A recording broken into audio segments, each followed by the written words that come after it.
So for the paper, try to use any light colors which are like aesthetically pleasing your eyes. Now take two long strips, fold them and then join them. So this is the base of our crown. Now for the crown flowers. Now I am going to cut mini square shapes. All the measurements are on the screen, please check it out. And then follow the step exactly as I am doing in the video.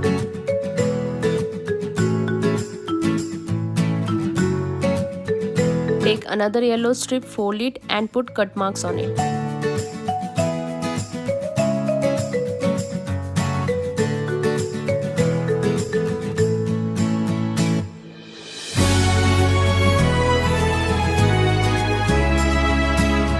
And then take two flowers and add details by using scissors. After adding details, please join two flowers on each other and then add yellow part in the middle.